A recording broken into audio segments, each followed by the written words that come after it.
Exciting time of the year. We're actually into early September, and we hunt in Wisconsin, Minnesota, Kentucky. We're hunting this year, all middle of or early September opening dates for bow. So we can't wait to get out. To me, there's 3 can't miss spots to bow hunt for opening day. Now, obviously, if you have your cameras out and you have a giant buck in front of them and they're coming in daylight and it's 4 o'clock in the afternoon every single day, well, maybe that's your spot to hunt. But not everyone goes or has that ability to just watch the camera, know exactly where that buck's gonna be. So I want to help you narrow down 3 spots.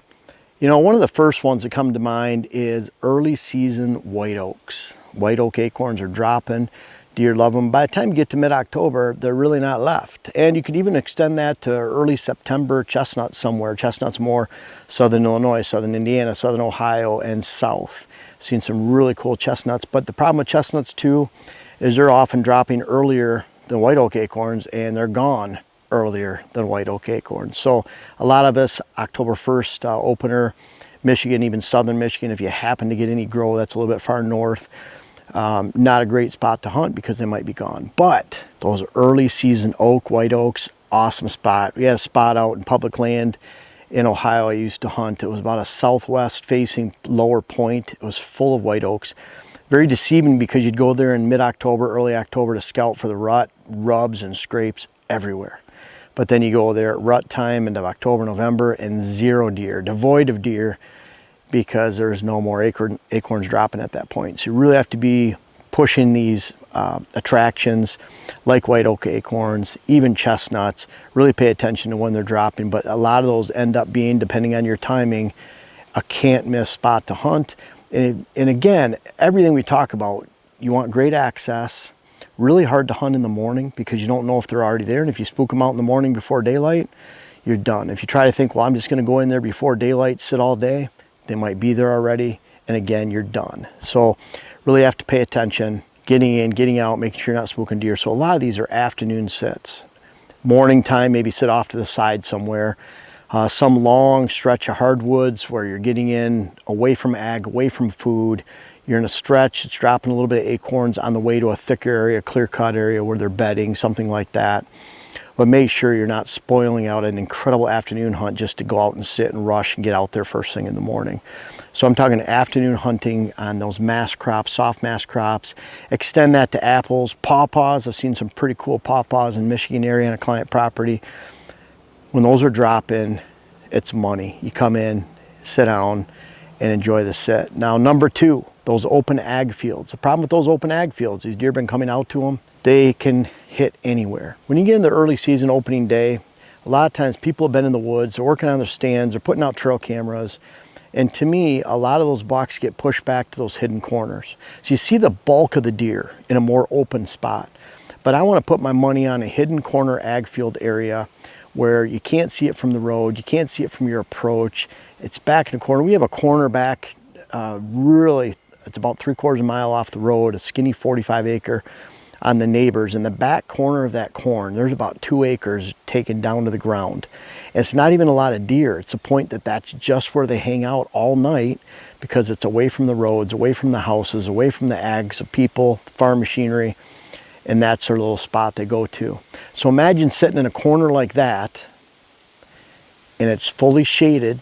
Always pick the shady corner, because if it's sunny out, they don't want to go out in the bright sun 2 hours before dark, but they will slip into that shaded corner, kind of like we're sitting in right now, and it'll offer up an extremely good afternoon, highly defined spot to sit. And then number 3, little green succulent hunting plots.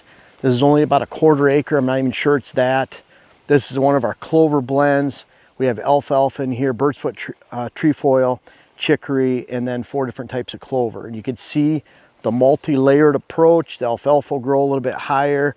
We have some of the big clovers that'll be a little bit higher, some of the lower lush, but it is a tangle in here. In fact, it's been dry. It hasn't rained for a long time, and my boots are soaked just walking through here. So incredible spot. So when you have these little hidden honey hole food plots, if you wait till November, now this clover is very thick. We have a lot of complementary food sources for during the daytime with a lot of cutting, so the deer are not starving when they hit this. But on top of that, a hunting plot is not a hunting plot without a holding plot. And what I mean by a holding plot is a plot large enough to hold deer until dark and then they go to their destination after dark. A lot of people talk about destination food plots where they have everything there. They quickly become overhunted. They're too big to hunt over with a bow, and they quickly become nocturnal food plots. So I want a holding plot, something that represents a much greater size food plot with a lot better food offering, more diverse than just this little hunting plot. And this represents just a pass through. So when deer are bedded behind us up on the ridges, the points around here, they come down through here.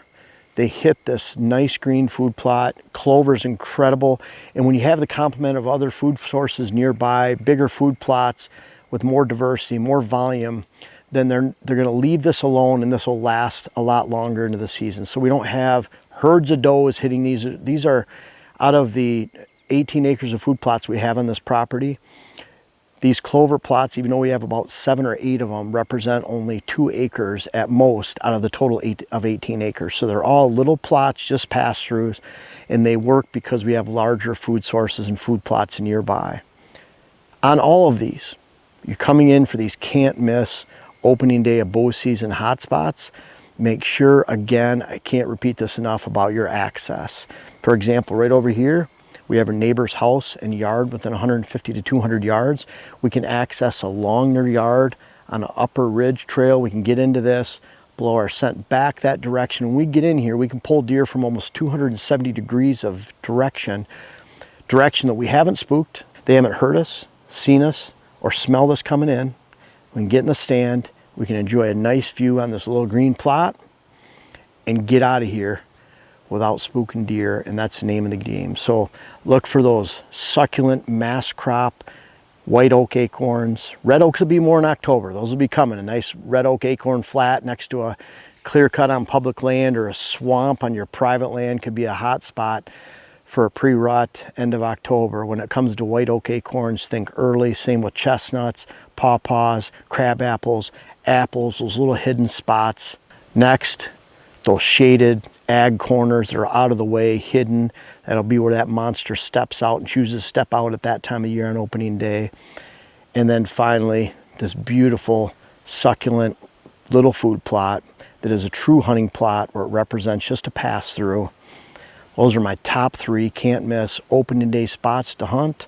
And we're ignoring some of you down in Kentucky, Ohio, other states that can throw a bunch of bait out, have a monster on film, go in there and hunt it. But we're talking the harder way to hunt, the more challenging ways, I guess. And nothing wrong if you're using bait to hunt. Those are some incredible setups for not only opening day, but October lull, the rut and beyond, late season. Pretty cool way that you can actually hunt and target a certain buck, especially with youth. Easier way to get a shot off. Not a bad way. I'm not knocking bait, but these are my top 3 ways for opening day. Try them out, and you can't miss this season.